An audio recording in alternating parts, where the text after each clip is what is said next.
नमस्कार, मैं मिस कनकलता झा कक्षा 8 के विद्यार्थियों के लिए हिंदी व्याकरण का पाठ विशेषण लेकर उपस्थित हूँ। पढ़ते हैं पाठ विशेषण। विशेषण क्या होता है? जो शब्द संज्ञा और सर्वनाम की विशेषता बताते हैं उसे विशेषण कहते हैं। अर्थात जो शब्द गुण, दोष, भाव, संख्या, परिणाम आदि से संबंधित विशेषता का बोध कराते हैं उसे विशेषण कहते हैं। विशेषण को सार्थक शब्दों के 8 भेदों में से एक माना जाता है। यह एक विकारी शब्द होता है। जो शब्द विशेषता बताते हैं उसे विशेषण कहते हैं। जब विशेषण रहित संज्ञा में जिस वस्तु का बोध होता है, विशेषण लगने के बाद उसका अर्थ सीमित हो जाता है। हम विशेषण के कुछ उदाहरणों से परिचित होंगे, जैसे बड़ा, काला, लंबा, दयालु, भारी, सुंदर आदि। कुछ ऐसे उदाहरण हैं जो विशेषण के बारे में हमें बताते हैं। विशेषण के कुछ और उदाहरण, जैसे कि अगर हम वाक्यों में कहें तो आसमान का रंग नीला है। यहाँ आसमान का रंग नीला है यानी नीला उसकी विशेषता है। मोहन एक अच्छा लड़का है। मोहन का गुण है अच्छा होना, तो मोहन की विशेषता है अच्छा होना, इसलिए मोहन एक अच्छा लड़का है। इसी प्रकार कुछ और उदाहरण हम देखेंगे। टोकरी में मीठे संतरे हैं। रीता सुंदर है। कौवा काला होता है। विशेषण को जानने के लिए हमें एक और तथ्य से जानना बहुत जरूरी है, वह है विशेष्य। विशेष्य क्या होता है? जिसकी विशेषता बताई जाती है उसे विशेष्य कहते हैं। हम किसी भी वस्तु की यदि विशेषता बताते हैं तो उसे हम विशेष्य कहते हैं। अर्थात जिस संज्ञा और सर्वनाम की विशेषता बताई जाती है उसे विशेष्य कहते हैं। विशेष्य को विशेषण से पहले या बाद में भी लिखा जा सकता है।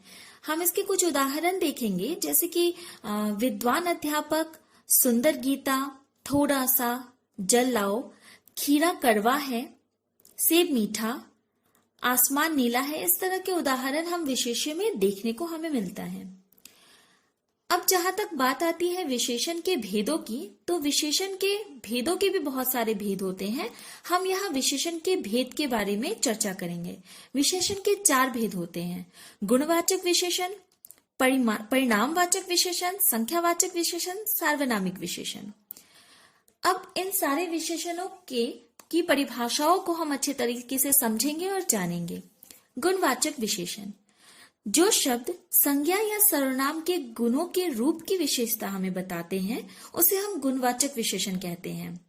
जैसे कि कालिदास विद्वान व्यक्ति थे, तो यहाँ हम कालिदास के गुण के बारे में बात कर रहे हैं कि कालिदास एक विद्वान व्यक्ति थे। उनका गुण क्या हुआ? उनका विद्वान होना। वह लंबा पेड़ है।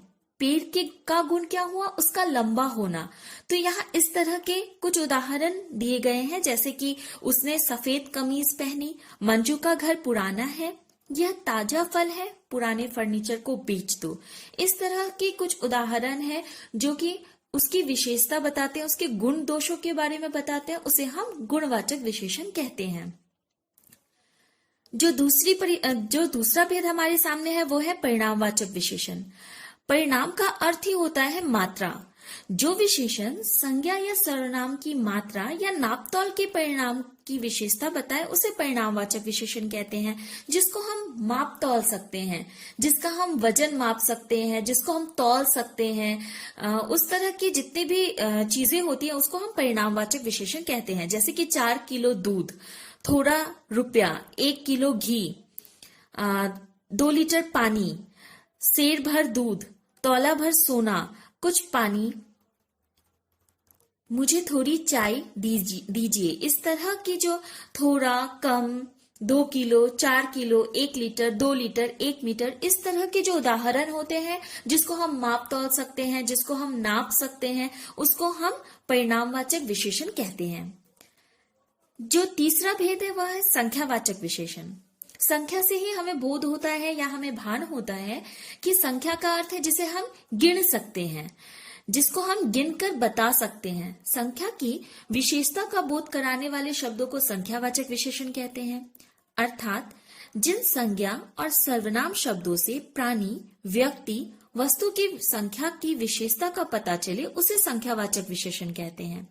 जैसे एक, दो, द्वितीय, दुगुना, चौगुना, पांचों, 10, अनेक, कई, चार, कुछ, 7। इस तरह से हम कुछ शब्दों को जिसे हमें संख्या का बोध होता है उसे हम संख्यावाचक विशेषण के अंतर्गत रखते हैं। जो चौथा हमारे सामने विशेषण का भेद है वह है सार्वनामिक विशेषण। सार्वनामिक विशेषण वह होता है जो सर्वनाम, संज्ञा अथवा सर्वनाम की विशेषता की ओर संकेत करते हैं, उन्हें सार्वनामिक विशेषण कहते हैं। इसको एक और तरीके से भी हम समझ सकते हैं कि जो सर्वनाम संज्ञा से पहले लगकर संज्ञा की विशेषता की तरफ संकेत करता है उसे हम सार्वनामिक विशेषण कहते हैं। इसके कुछ इसे निर्देशक भी कहा जा सकता है। इसके कुछ उदाहरण नीचे दिए गए हैं, आप पुनः वहां देख सकते हैं। जैसे कि मेरी पुस्तक, पुस्तक जो है वो संज्ञा है और वहां मैंने आगे लगा दिया मेरी। मेरी शब्द सर्वनाम है, संज्ञा के आगे यदि हम सर्वनाम का प्रयोग करते हैं और फिर उसको हम बताते हैं तो वह होता है सार्वनामिक विशेषण। जैसे कि कोई बालक, किसी का महल, वह लड़का, वह बालक, वह पुस्तक, वह आदमी, वह लड़की इत्यादि। और इस तरह से हम विशेषण के चारों भेदों से अवगत हो रहे हैं। विशेषण के भेदों के बारे में जानते हुए, विशेषण के भेदों के बारे में बताते हुए हम विशेषण की सारी विशेषताओं के बारे में जानते हैं। जलेबी मीठी होती है, इससे भी हमें ज्ञात होता है कि जलेबी का मीठा होना उसकी विशेषता बताता है। अर्थात हम विशेषण, किसी भी शब्द की विशेषता बताने वाले जो शब्द होते हैं उन शब्दों को हम विशेषण कहते हैं।